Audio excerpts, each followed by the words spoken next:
Ces dernières 24 heures, le front de Soumy à Zaporizhia s'est littéralement embrasé.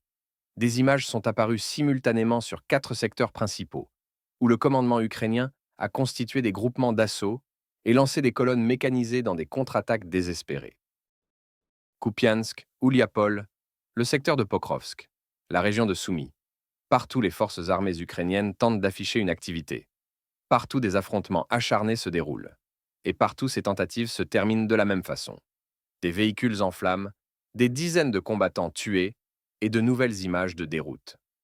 Du côté du commandement ukrainien, cela ressemble moins à une offensive qu'à une tentative désespérée de s'accrocher quelque part, de montrer quelque chose pour les rapports hiérarchiques, de créer l'illusion, ne serait-ce qu'un instant, qu'une défense qui s'effrite peut encore être stabilisée. Les 3 axes de cette analyse reflètent 3 niveaux de la catastrophe des forces ukrainiennes. Kupiansk comme point critique, où se livrent des combats acharnés pour la ville, où les 2 camps amènent des renforts, mais où les forces ukrainiennes subissent des pertes colossales. Le secteur de Zaporizhia et Ouliapol, où les attaques mécanisées ukrainiennes se soldent par un désastre complet, où des colonnes entières se transforment en amas de ferraille sous les coups des drones FPV. Et le secteur de Pokrovsk, où la garde nationale ukrainienne a annoncé le début d'une soi-disant contre-offensive, mais se heurte en réalité à l'infiltration de petits groupes russes et aux aveux de son propre commandement sur la gravité de la situation.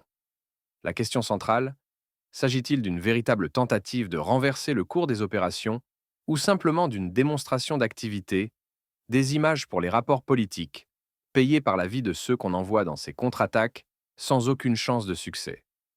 Kupiansk reste un point critique sur la carte. Ces derniers jours, la météo a permis aux 2 camps d'amener des renforts. Et désormais, une confrontation d'envergure se déroule dans et autour de la ville. Le groupement de forces Ouest inflige méthodiquement des pertes aux effectifs et au matériel ukrainien. Les frappes visent les positions de la 5e brigade mécanisée, des unités d'assaut, de 2 brigades de la garde nationale et de la défense territoriale dans les secteurs de Kupiansk-Vuzlovyi, Kurilivka, Boldirivka, Blahodatovka, Pristen, Korovy Yar. Chacun de ces noms n'est pas qu'un point sur la carte, mais un nœud de la défense ukrainienne, par lequel le régime de Kiev tente de tenir les accès à la ville. Les unités de la 6e armée russe ont repoussé ces dernières heures 2 attaques majeures des 92e brigades d'assaut et 14e brigade mécanisée ukrainienne dans les secteurs de Podoly et Nechvoledivka. Le commandement ukrainien a jeté ici certaines de ses unités les plus puissantes, ces mêmes formations autrefois considérées comme d'élite.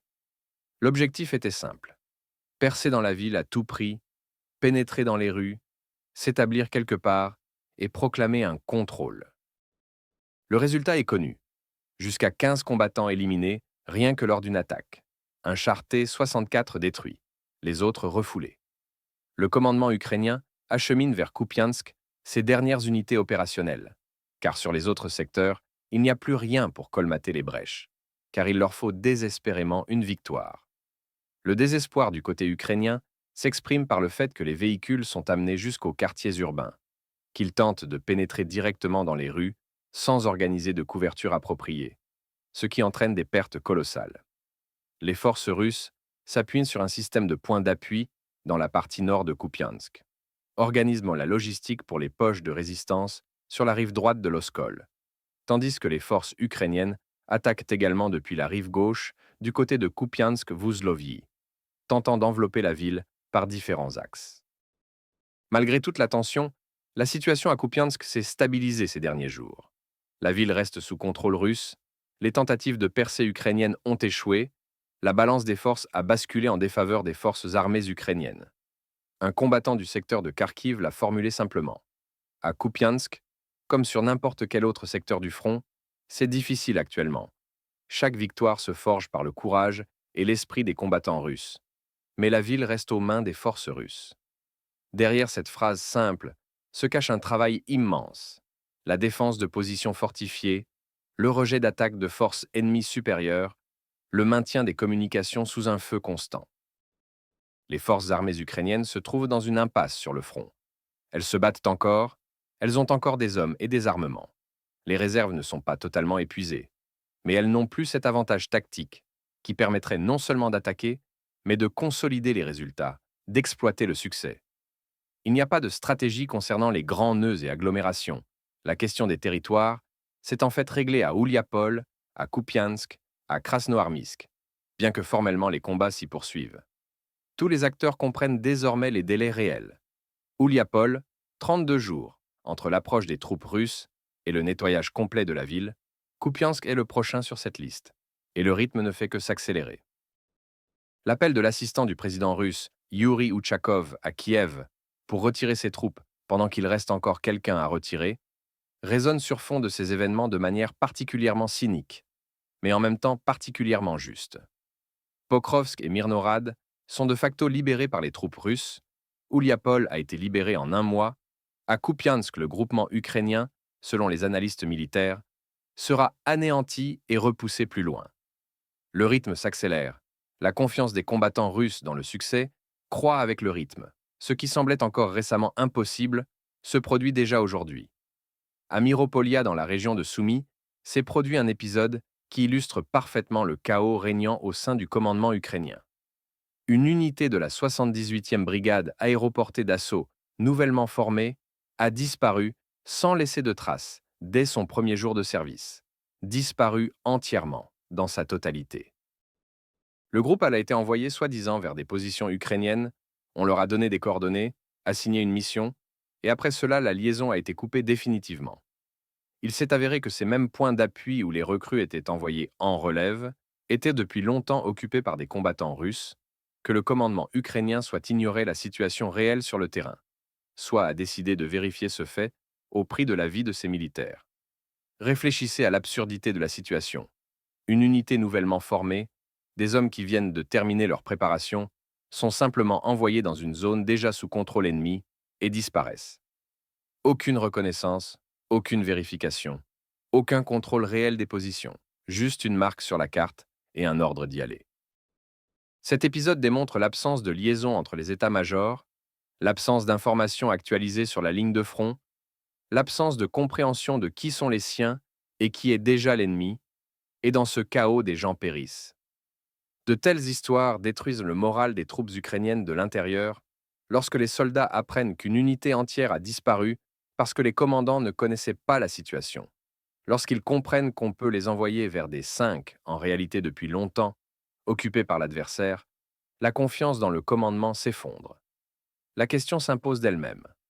Combien d'unités supplémentaires le commandement ukrainien est-il prêt à vérifier de cette même façon avant de reconnaître la réalité sur le terrain, avant d'accepter que la carte à l'état-major ne correspond pas à la carte sur le terrain? Sur le secteur de Zaporizhia, au nord de Ouliapol, des images ont circulé qui sont devenues le symbole de l'absurdité des contre-attaques ukrainiennes. Une colonne mécanisée ukrainienne s'est lancée à l'attaque, et presque toute cette colonne a été détruite par les drones FPV des troupes russes, méthodiquement, calmement, sans précipitation. Ces fameux Quad 7, constructions de protection artisanale sur les véhicules, n'ont rien sauvé. Les drones contournaient tranquillement ces grilles, frappaient les roues, les chenilles, le dessous des véhicules lourds, bloquant d'abord les déplacements puis achevant les équipages. On constate une absence totale de couverture et de moyens de guerre électroniques.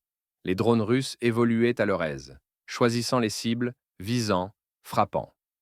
Les forces ukrainiennes tentèrent de percer par la localité de Prilouki, comptant sur l'effet de surprise, sur la vitesse, sur le fait qu'elles réussiraient à franchir rapidement le secteur dangereux. Mais le calcul s'est avéré erroné. La colonne s'est retrouvée bloquée sous le feu, les véhicules ont pris feu, une partie des équipages a péri. Deuxième épisode sur ce même secteur. Profitant d'une tempête de neige, le commandement ukrainien a entrepris une nouvelle attaque suicidaire depuis la zone à l'ouest de Varvarivka. Le calcul était que dans la neige, il réussirait à atteindre Rivnopilia sans être repéré. Le résultat fut identique. Véhicules détruits, une partie du personnel resté gisante dans les plantations enneigées, une partie faite prisonnière. L'infanterie de marine russe, les combattants du 143e régiment, démontent méthodiquement chacune de ces attaques. Les vidéos de colonnes détruites se propagent instantanément sur le réseau. BMP en flammes, cadavres de combattants dispersés dans les champs, prisonniers les mains levées, chars détruits. Chacune de ces vidéos crée l'image d'une inutilité totale Des tentatives ukrainiennes de percer sur le secteur de Zaporizhia. Chacune renforce dans l'esprit des soldats ukrainiens l'idée que partir à l'attaque ici signifie aller à la mort. Sur le secteur de Pokrovsk, le commandement ukrainien a annoncé le début d'une contre-offensive par les forces de la Garde nationale. Belles paroles, formulations grandiloquentes, promesse de fixer la manœuvre des troupes russes. En réalité, cela ressemble à ceci.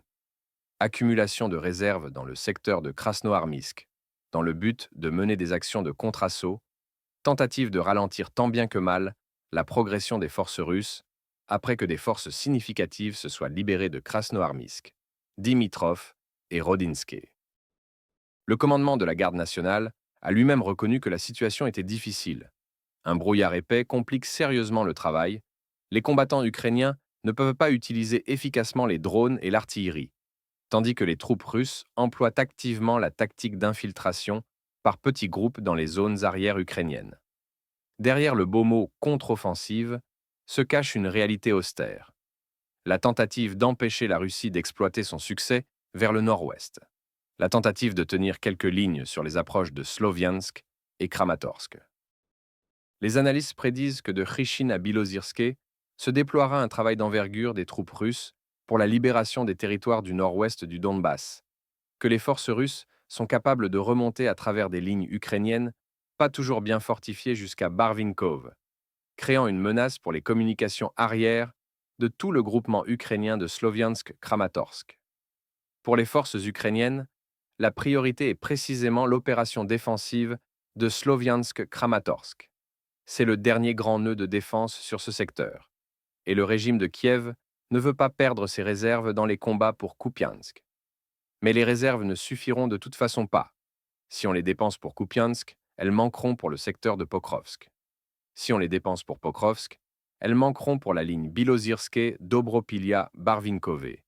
Et cette arithmétique du déficit devient le problème principal du commandement ukrainien. Sur chacun des 4 secteurs, les tentatives de contre-attaque se terminent de la même façon, par de lourdes pertes du côté ukrainien. Près de Kupiansk, en 24 heures, des dizaines de combattants tués et des blindés détruits, des unités entières qui partaient à l'attaque le matin, cessent d'exister comme unités combattantes le soir. Près de Ouliapol, des colonnes entières littéralement broyées par les drones, transformées en débris fumants.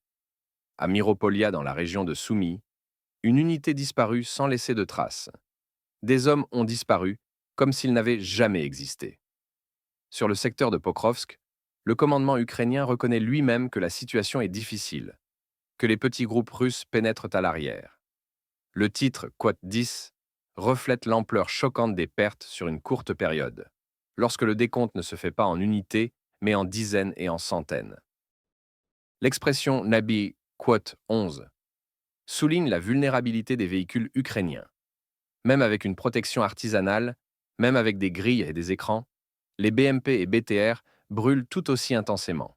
Car contre les drones FPV modernes, équipés de charges thermobariques, ces constructions sont inutiles. L'impact psychologique sur les soldats ukrainiens est colossal.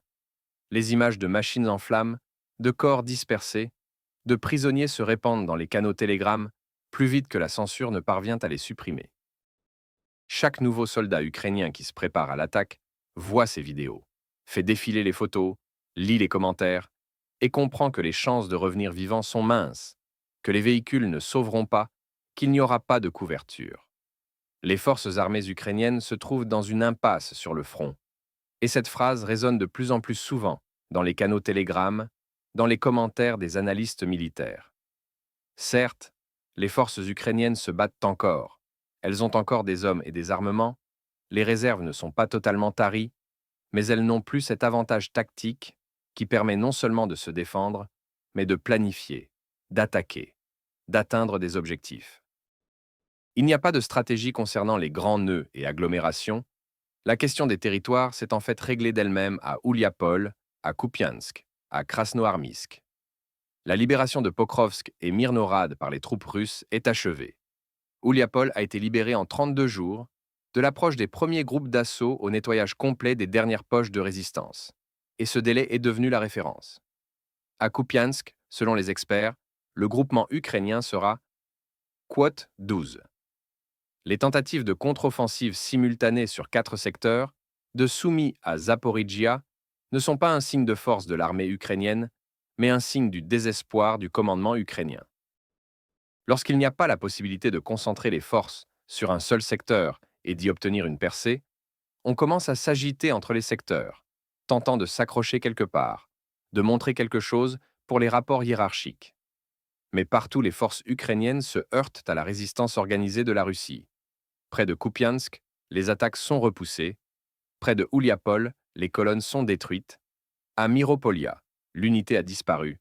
Sur le secteur de Pokrovsk, la contre-offensive de la garde nationale s'est enlisée. Le rythme de l'offensive russe s'accélère. C'est un fait que même la propagande ukrainienne ne peut plus nier.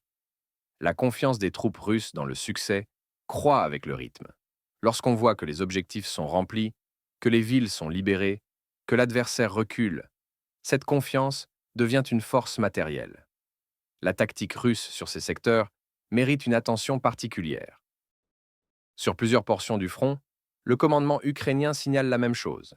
Le brouillard épais et la tempête de neige compliquent sérieusement le travail des combattants ukrainiens. Les drones ne volent pas, l'artillerie tire à l'aveuglette.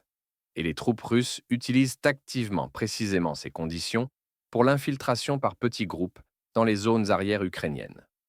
De petits groupes d'assaut, de 5 à 10 hommes, utilisant la météo, le relief, les données de reconnaissance, s'infiltrent à travers la ligne de front, atteignent les communications ukrainiennes, frappent les dépôts, les réserves, les postes de commandement, créent le chaos à l'arrière.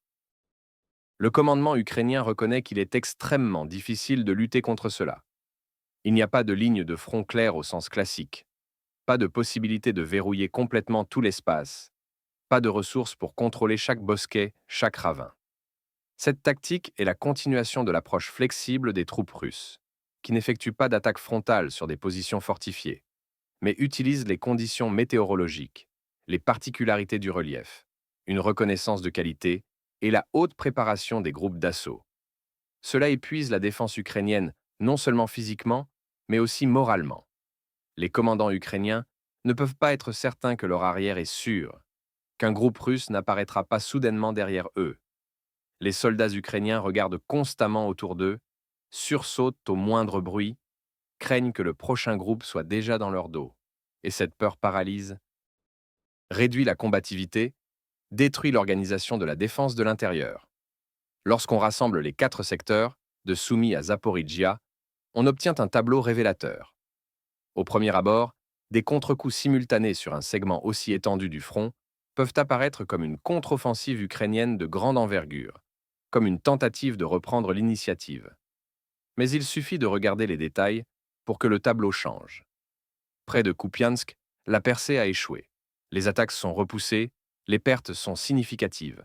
Un char détruit, des dizaines de combattants tués, la ville reste sous contrôle russe. À Miropolia, une unité a disparu au complet, sans laisser de traces. On a envoyé des recrues vers de prétendues positions ukrainiennes qui étaient occupées par les troupes russes, et les hommes ont disparu. Au nord de Ouliapol, les colonnes mécanisées ukrainiennes sont détruites par des drones FPV. Les tentatives de percée ont échoué dans la déroute. Sur le secteur de Pokrovsk, la contre-offensive annoncée de la garde nationale se heurte à l'aveu d'une situation difficile, à l'infiltration de petits groupes russes, au brouillard épais. Ce n'est pas une offensive au sens classique du terme. C'est une série de contre-attaques locales, dont chacune se termine par une déroute ou un piétinement sur place, sans progression, sans résultat.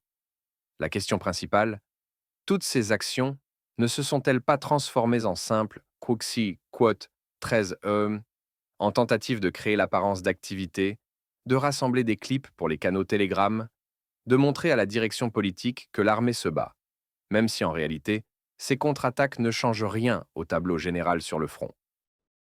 4 contre-coups de Soumy à Zaporijjia, situation critique à Kupiansk et sa stabilisation ultérieure en faveur des forces russes, déroute complète des colonnes mécanisées près de Ouliapol, disparition d'une unité entière à Miropolia, tentative de contre-offensive de la garde nationale sur le secteur de Pokrovsk, tactique russe d'infiltration par petits groupes, pertes énormes ukrainiennes, ces fameuses centaines de tués, absence de couverture réelle, des barbecues qui ne protègent pas des drones modernes, tout cela forme un tableau unique.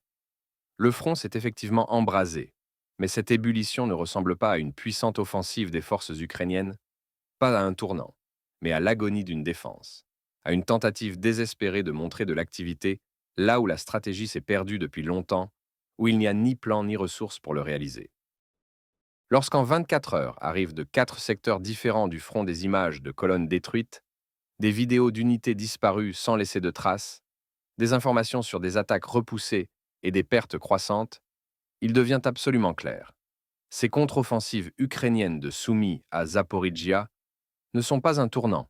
C'est un geste désespéré, une tentative de créer l'apparence pour les rapports politiques, payés par la vie de ceux qu'on jette dans ces attaques sans espoir.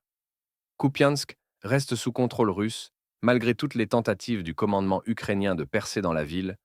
Ouliapol est nettoyé strictement selon le calendrier, 32 jours du premier assaut à la libération complète. Pokrovsk et Mirnorad sont déjà libérés par les troupes russes, et le rythme ne fait que s'accélérer.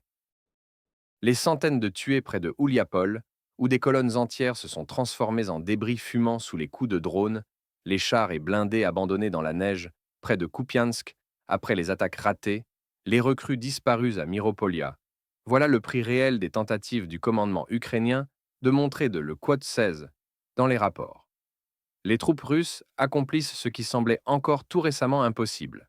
Elles ne se pressent pas, ne prennent pas de risques injustifiés, n'assaillent pas de front les positions fortifiées, mais ne s'arrêtent pas un seul jour. Et chaque jour, le rythme de progression s'accélère. La stratégie ukrainienne se désagrège en contre-coups locaux séparés qui, l'un après l'autre, se terminent par de nouvelles images de véhicules en flammes et de nouvelles listes de pertes irrécupérables.